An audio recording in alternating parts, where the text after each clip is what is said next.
been such unbelievable warmongering, hegemonic imperialists that the rest of the world is now creating coalitions to thwart us. And one of them is BRICS. And would you say it's the rumble of currency? It is and so now they had a big meeting, they had their big summit, and there were 20 heads of state, 30 countries involved. They want to now BRICS controls more of the world's economy than the G7 countries do, which is great. So great job, everyone. So guess the biggest news that came out of that was that longtime Haiti enemies, India and China, are now pals. Well, that's nice. That's moment. Remember Modi? Remember when Tulsi was running for president? What's your position on Modi? Yeah. Well, he met with Xi Jinping on the sidelines at the BRICS summit. India-China relations are important for the people of our countries and for regional and global peace and stability. Mutual trust, mutual respect, and mutual sensitivity will guide bilateral. So the world is coming together in peace as the United States bombs pipelines, funds genocides, threatens sanctions on half the world, including Russia. Okay, wait, Jimmy, can I just tell you something the great Condoleezza Rice said that I texted to you that is, look, someone's got to rule the entire world. Do you want it to be Russia or China? Shouldn't it be us? They literally say this. They literally say this. So think of just that mindset of that is like, this is all in the service of somebody has to win the big game and control the whole goddamn world. Think of how crazy that is. That's like mad scientist shit. Yes. Hi, America. It's me, India. I know we've had some good times together, and I'll always remember our time together, but it's time to move on, especially since you guys have lost your shit and the world hates you. Well, not only that, sincerely, Jimmy, India. Yeah, not only that, you know how Iran and Russia and China have the hypersonic missiles that we don't have? Yes. I was like, how does that happen? And my girlfriend pointed out, well, we started outsourcing all the components to everything a long time ago. So the moron capitalist, by the way, if you love capitalism, just so you know, this is why we could never win a war with any of these countries. We've never won a war since World War II, by the way. That's right. But we can never win now because they make the stuff for all our fancy shit. How are we going to go to war against China? They make everything. And that's how, because I realize like that makes no sense to me that we can't make hypersonic missiles because we spend so much on war compared to everybody else. Well, our awesome capitalist oligarchs have been sending the components out, and I guess they're like, well, they don't know what it's for. Well, I think they do know what it's for. I think they've guessed, and they come up with new things. Kashmiri Hindu tweets out, the West's worst nightmare, Russia, India, and China coming together. Oh, I'm sure Peter Zeihan will have a great analysis of why China's about to go down any minute. So it's been a nightmare for the West. Iran, Saudi Arabia, India, China, Armenia, Azerbaijan, they're all seeking better relations. Syria's back in the Arab League.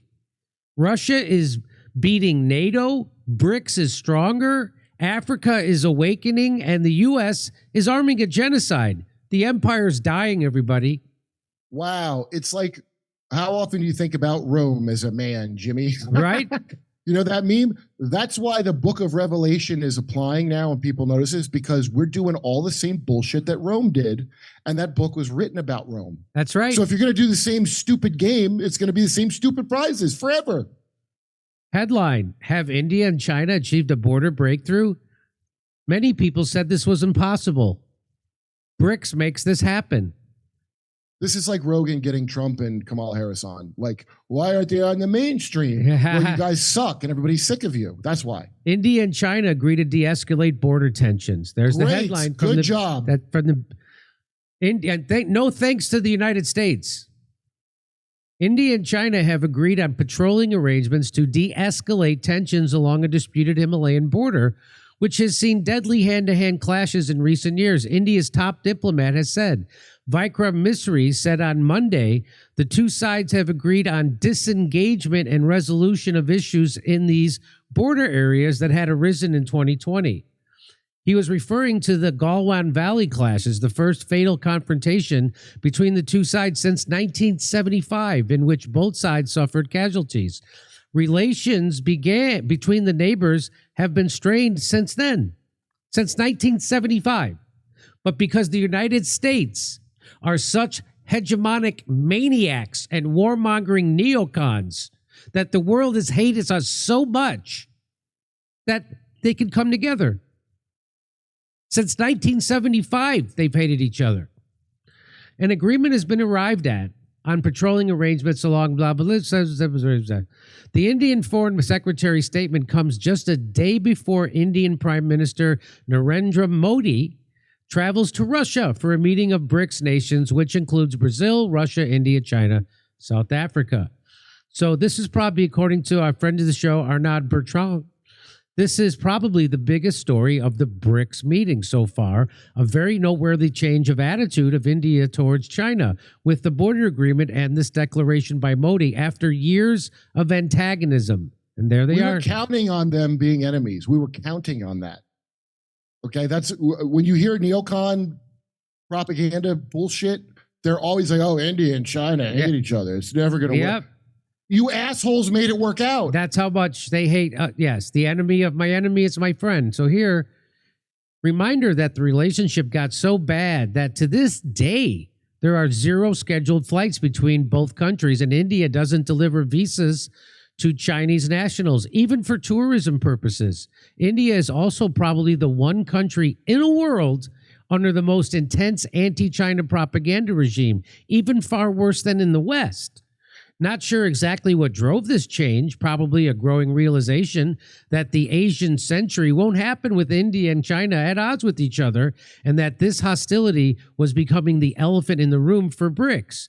Also, probably India realizing with the scandals around the murdered activists in Canada that the best it could ever hope for with the West was to be a junior subordinate who should know its place.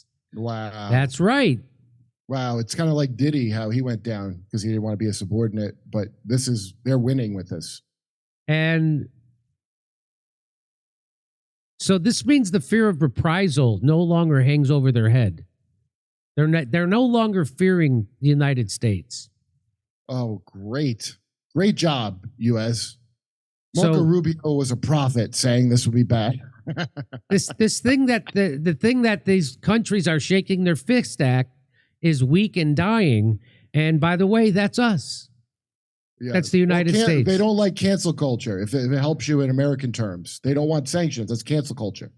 You're canceled. I don't care if your family starves. So there's no United States there. These are the biggest countries in the world. India, Russia. By the way, Russia's economy far outpacing the United States. Hey, look at those autocrats in all those pictures, Jimmy. All those autocrats. Oh my God, I hate them so much. But guess what? Every one of them is, and I mean on every level, a better human than Benjamin Netanyahu. Yes. Putin, for sure. Putin is an angel of God. Compared to Benjamin Netanyahu, whose name ironically means given by God, Putin is an angel, a beautiful angel compared to that sack of shit. Look at Modi setting himself up for that picture to look like a really old Jesus.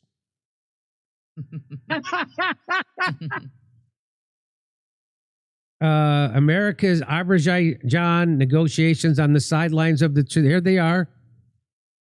That's Armenian, Azerbaijan. So they're supposed to also be, and they're all coming together at BRICS.